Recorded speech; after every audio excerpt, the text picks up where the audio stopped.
സാറിനോട് നന്ദി അറിയിക്കുകയാണ്. അദ്ദേഹത്തിൻ്റെ ടീം വളരെ നന്നായി പ്രവർത്തിച്ചു.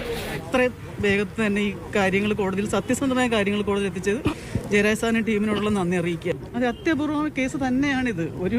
ഒരു വീട്ടിൽ കയറിയും ഒരാളും ഇത്ര ഒരു ഇത് ചെയ്തിട്ടില്ല. വെറുതെ ഒരു കൊലപാതകം എന്ന് ഇതിന് എഴുതി തള്ളാൻ പറ്റില്ല. സാധാരണ ഒരു കൊലപാതകത്തിന് കൂടുതൽ പെടില്ല ഇത്. അത്ര വായിക്കരി പോലും ഇടാൻ പറ്റാത്ത രീതിയിലാണ് ദേട്ടനെ അവർ കാണിച്ചു വെച്ചത്. അത് കണ്ടത് ഞാനും അമ്മയും അനിയനും എൻ്റെ മക്കളുമാണ്. അത്യപൂർവം തന്നെയാണ്. ഹിറ്റ് ലിസ്റ്റ് തയ്യാറാക്കിയിട്ടുണ്ടായിരുന്നു. അതിൻ്റെ തെളിവെല്ലാം കോടതിയിൽ കൊടുത്തിട്ടുണ്ട്. അതനുസരിച്ച് തന്നെയാണ് കോടതി എല്ലാ കാര്യങ്ങളും വിശദമായി പരിശോധിച്ചിട്ടുണ്ടെന്ന് തന്നെയാണ് ഇതിൽ നിന്ന് വ്യക്തമാകുന്നത്. രഘുനാഥ് നാരായണൻ കൂടിയുണ്ട് കോടതിയിൽ നിന്ന്.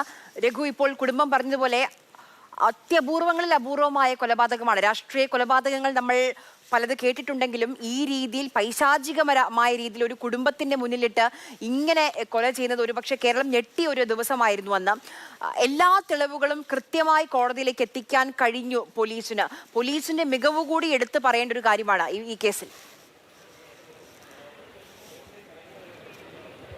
തീർച്ചയായും. കാരണം 90 ദിവസത്തിനകം തന്നെ ഈ കേസിന്റെ കുറ്റപത്രം സമർപ്പിച്ചു. അതുകൊണ്ട് പ്രതികൾക്ക് ഇതുവരെ ജാമ്യം ലഭിച്ചിട്ടില്ല. അതുകൊണ്ടാണ് SDPIക്കാരുടെയും അല്ലെങ്കിൽ SDPI പ്രവർത്തകരുടെ ഒരു ആക്ഷേപം എന്ന് പറയുന്നത്. ഇതിന് തൊട്ട് മുൻപ് നടന്ന ഷാൻ വധക്കേസിൽ ഇതുവരെ വിചാരണ ആരംഭിച്ചിട്ടില്ല. കുറ്റപത്രം 90 ദിവസം കഴിഞ്ഞ് സമർപ്പിച്ചതുകൊണ്ട് പ്രതികൾക്ക് ജാമ്യം ലഭിച്ചു. അത്തരത്തിൽ ഇതിനു മുൻപേ നടന്ന കൊലപാതകത്തിന്റെ വിചാരണ നടക്കുന്നില്ല. പക്ഷേ ഈ കേസിൽ കൃത്യമായി വിചാരണ നടക്കുന്നത്. അതുകൊണ്ട് ഇരട്ട നീതി എന്നുള്ളൊരു വാദം ആദ്യം മുതൽ തന്നെ SDPI പ്രവർത്തകർ ഉന്നയിക്കുന്നുണ്ട്. പക്ഷേ ഈ കേസിന്റെ ഒരു പ്രത്യേകത എന്ന് പറയുന്നത് ആദ്യം ഈ ഷാൻ കൊല്ലപ്പെടുന്നു എന്നുള്ളത് യാഥാർത്ഥ്യമാണ്. ആരും കൊല്ലപ്പെടാൻ പാടില്ല. പക്ഷേ ഈ രഞ്ജിത്ത് ശ്രീനിവാസൻ വധക്കേസിലേക്ക് ഇത്തരത്തിലുള്ള ഒരു ക്രൂരതയിലേക്ക് അല്ലെങ്കിൽ അത്യപൂർവമായ കേസായി പരിഗണിക്കാൻ കാരണം ഷാൻ കൊല്ലപ്പെട്ട് മണിക്കൂറുകൾക്കകമാണ് രഞ്ജിത്ത് ശ്രീനിവാസൻ കൊല ചെയ്യപ്പെടുന്നത്. കാരണം സ്വാഭാവികമായി തന്നെ രാഷ്ട്രീയ പാർട്ടികളിൽ പ്രവർത്തിക്കുന്ന പല തരത്തിലുള്ള ആളുകളുണ്ട്. ഈ എതിർ പാർട്ടിക്കാരെ അടിക്കാനൊക്കെ പോകുന്ന ആളുകളൊക്കെ ഉണ്ട്. അവർ ഒരു പക്ഷേ ആളുകളിൽ നിന്ന് എപ്പോഴെങ്കിലുമൊക്കെ രാഷ്ട്രീയ എതിരാളികളിൽ നിന്ന്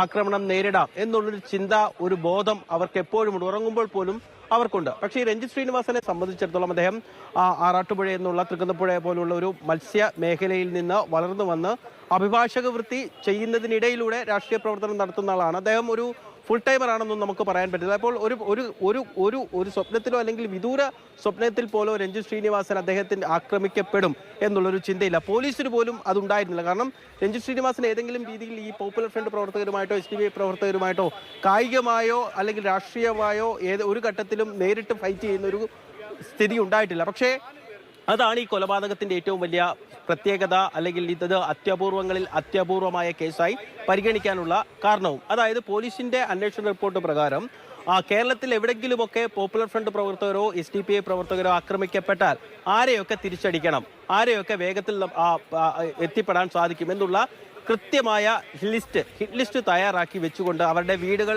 എവിടെയാണ്, അവർ ഓരോ സമയങ്ങളിൽ എവിടെയാണ്, അവരെ കൃത്യമായി വാച്ച് ചെയ്ത് വെച്ചുകൊണ്ട് അവരുടെ ഒരു ഹിറ്റ് ലിസ്റ്റ് തയ്യാറാക്കി വെച്ചിട്ടുണ്ട്. അതുകൊണ്ടാണ് മണിക്കൂറുകൾക്കകം കൊലപാതകം ചെയ്യാൻ വേണ്ടി പറ്റിയത് എന്ന് മാത്രവുമല്ല, രഞ്ജിത്ത് ശ്രീനിവാസന്റെ വീട്ടിലേക്ക് ബൈക്കിലെത്തിയ സംഘം അതിക്രമിച്ചു കയറുന്നു, അയാളെ വെട്ടുന്നു.